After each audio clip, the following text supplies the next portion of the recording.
Birbirinden farklı harika 3 kavanoz dönüşüm serisinde bir aradayız. Dönüşüm çalışmasına hemen başlayalım. Müthiş, güzel ve farklı bir çalışmanın içindeyiz. Bu arada yaz mevsimindeyiz ve yazın nimetlerinden faydalanacağız bu çalışmada. Maskeleme bandıyla şöyle bir alan açacağım kendime.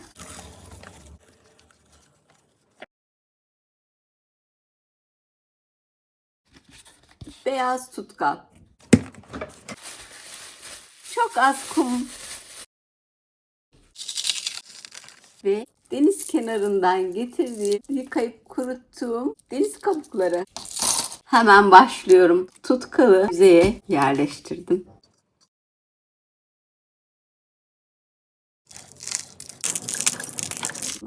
Tutkal.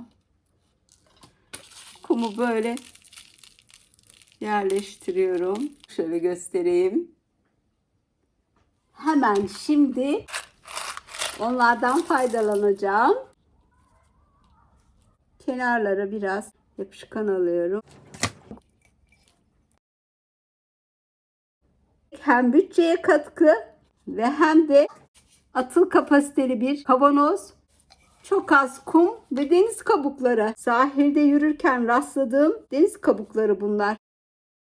Çok kolay, bir zahmet olmayan ama sonuç olarak gerçekten bizi tatmin edecek güzellikte bir çalışma bu.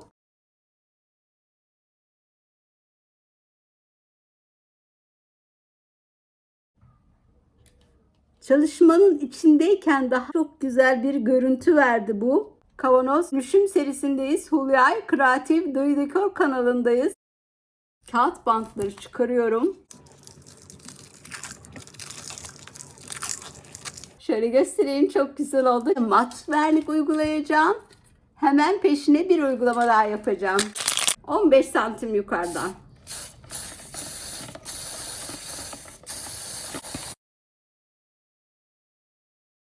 Şöyle inciler var.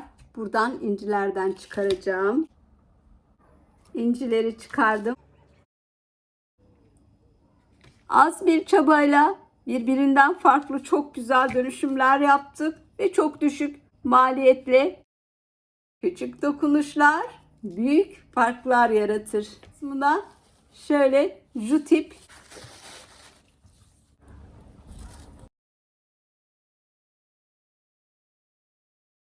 burada çapraz olarak bırakacağım. Tam şuradan. Evet. Onu da buraya yapıştırarak son bir işlem gerçekleştiriyorum. Çakmakla silikon ve ip fazlalarını alıyorum. Deniz ürünleriyle ilgili bir obje yapmak istiyorsanız bu mumluk tam size göre.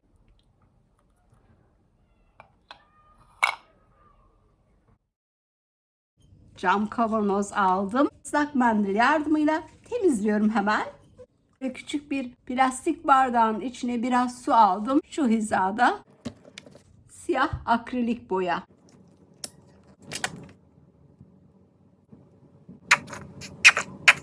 Tamam. 2'ye 1 ölçek. Boyanın suyla iyice karışması için fırça kullanıyorum. Boyayı karıştırdım ve kağıt peçete aldım. Plastik kapak aldım. Ve bu boyayı bunun içine döküyorum.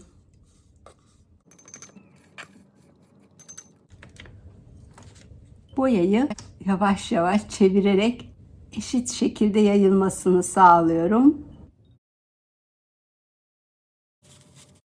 İçinde kalan boyayı da fazlasını döküyorum. 6 saat boyunca çevirerek kuruttum. Şimdi boyayı korumak için vernik kullanıyorum.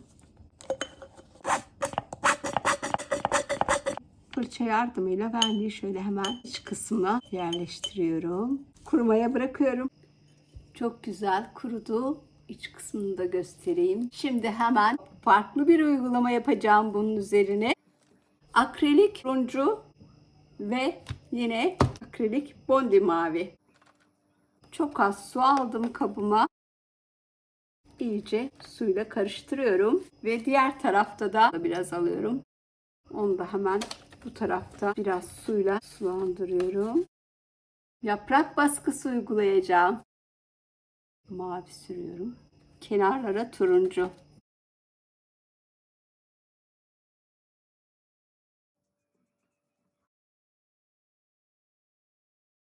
Böyle. Tamam.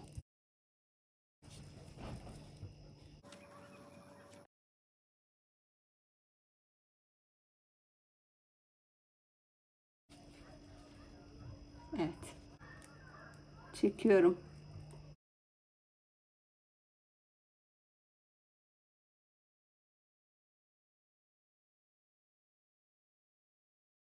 Şu orta kısma bir tane daha yaptım mı tamamlayacağım alt kısmın yaprak baskısını. Tam ortaya geldi bu. Tamam. O çok güzel çıktı. Tamam. Çok güzel oldu değil mi? Bu güzelim yaprak baskısını tamamladık. Kenarları için kontör yapacağım. Böylece yaprağa derinlik kazandıracağız. 3 boyutlu gibi görünecek. Siyahtan biraz alıyorum. Yaprağın ana renkleriyle karıştıracağım. Şöyle kenarlardan da içe doğru alıyorum. Pamuk çubuklarla benekler yapacağım. Önce şu alt kısma ve bu üst kısma yapacağım.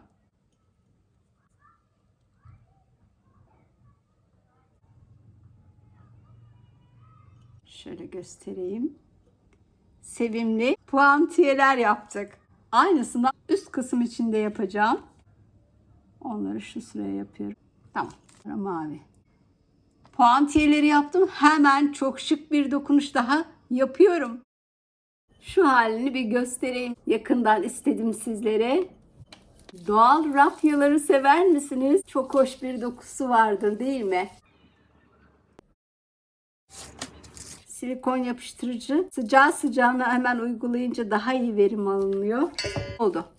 Bu tür dönüşümlerle ilgilenen ailenize, arkadaşlarınıza bu videoyu paylaşarak onların da bu çalışmalara ulaşmasını sağlayabilirsiniz. Bu video ve diğer tüm videolar boyunca benimle birlikte olduğunuz için beğeni, yorum, abone olarak kanalıma destek verdiğiniz için hepinize teşekkür ederim. Eğer hala abone değilseniz abone olmayı, beğeni, yorum ve görüşlerinizi benimle paylaşmayı unutmayın lütfen. Çalışmanın bu aşamında olmazsa olmaz vernik kullanacağız. Benim verniğim Ultramat. Şöyle yakından göstermek istiyorum. Ben buna makyaj için gerekli olan malzemelerimi yerleştirdim. Kavanoz dönüşüm serimize devam ediyoruz. Birbirinden farklı dönüşümler yapıyoruz. Multi Surface semi mat beyaz boya kullanıyorum. Akrilik boya. Evde bulunan malzemelerle birbirinden farklı tasarımlar hem kullanışa uygun hem de görsel olarak şık objeler yapıyoruz. Önümüzdeki projelerde de kavanoz dönüşümünü devam ettireceğim. Hepsi birbirinden farklı kılabilecek kendi yap projeleri olacak. Onları kaçırmamak için ücretsiz abone olmanız yeterli. Bunu bu şekilde kurumaya bırakıyorum. Kurudu. Hemen ikinci kat boyayı sürüyorum. Boyadan hemen sonra çok sevdiğimiz bir uygulama daha yapacağım bu kavanoz üzerine.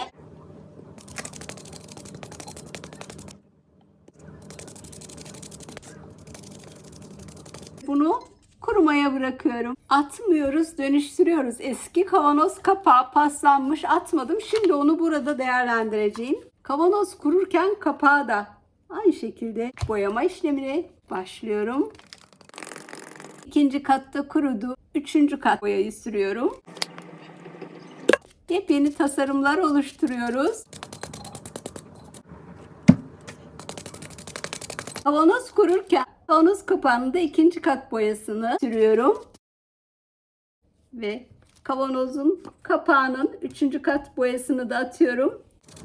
Kavanoz kapağının iç kısmı biraz paslı. Hemen onu beyaz boyayla boyuyorum. İç kısmın 2. kat boyasını da sürüyorum. Daha sonra bunları korumak için bir işlem daha yapacağım. Çok güzel kurudu. Çok sevdiğimiz o dekopaj çalışmasına başlıyoruz.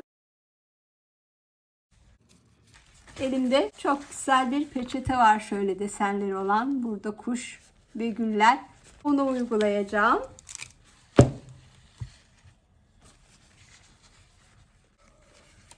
Şöyle şuradan alacağım. Keseceğim nokta. Hatta şuradan. Şöyle. Kopaj yapmayı seviyoruz. Rengarenk ve çok çeşitli desenli peçeteler var. Zevkimize uygun olarak seçtiğimiz peçeteyle kavanoz olsun, cam tabak olsun, bunlarla ilgili ayrıca videolar kanalımda var. Dekopajla ilgili. Onların linkini de açıklamalara bırakıyorum. Bu 1. kat açtım. O sevdiğimiz en ince kata ulaşma çalışması tamamlanıyor. Şimdi bir noktadan başlayacağım. Burada yapacağım ilk şey şu kenar çizgisini ayırmak. Tamam. Bu deseni boydan boya çok beğendim. Dolayısıyla tamamını kullanacağım. Şöyle alayım. Çok var bunlar. Evet. Tamam. Şu fazlalıkları çıkardım. Şunu çıkaracağım. Desenin buraya gelişini ayarlamaya çalışıyorum. Kavanoz kapağına biraz su aldım. Şu fazlalık olan kısımları ayıracağım.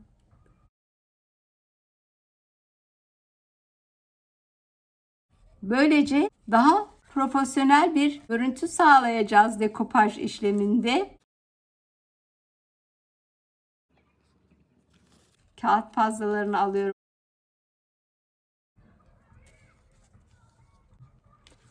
Peçeteyi yerleştirerek ilerlemek istiyorum. Şöyle şu hizadan yapsam. Magic dekopaj tutkalı kullanıyorum. Herhangi bir marka olabilir. Bende şu an bu var. Buraya hemen üstünden de uyguluyorum.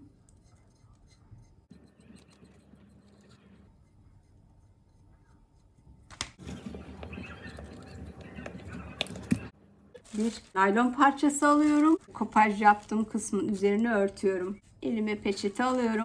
Merkezden kenarlara doğru ittirerek havasını alıyorum. İçinde hava kabarcık kalsın istemeyiz. Kaldırıyorum. Evet. Tamam. Devam ediyorum.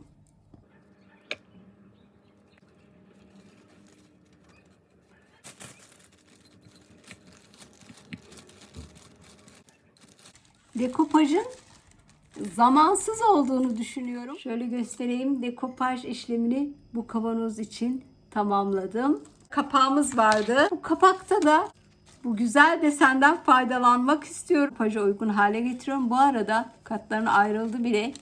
En ince katı. Dekopaj tutkalını aldım. Evet. Başladım. Dekopaj tutkalı alıyorum.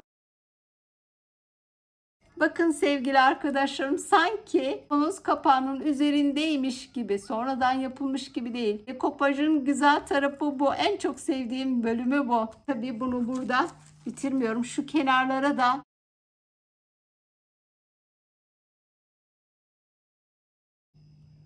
peçete ince kat, onu kurutuyorum. Kurudu. Korumak amaçlı vernik kullanıyorum. Sır bazlı kalın vernik kullanacağım. Daha sonrasında Çok şık bir dokunuş yapacağız. Ufak dokunuşlar büyük farklar yaratır. Ben vernik yapmaya başlıyorum. Verniğe devam ediyorum. Vernikliyorum.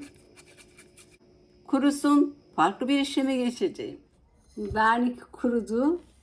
Bu romantizmi devam ettirecek bir dokunuş yapacağım. Şöyle güzel güpür dantel var. Şöyle şerit halinde desen vardı. Ona uygun olarak aynı şekilde bakın yakından göstereyim, yani bu kadar benzerlik olur. Burada da böyle arada yuvarlaklar var ve ben burayı kullanacağım.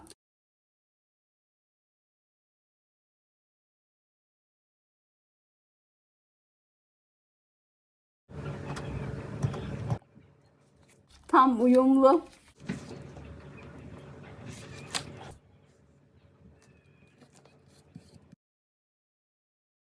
Şöyle yakından göstereyim. Gerçekten çok güzel bir çalışma oldu. Romantik kuşlar, güller.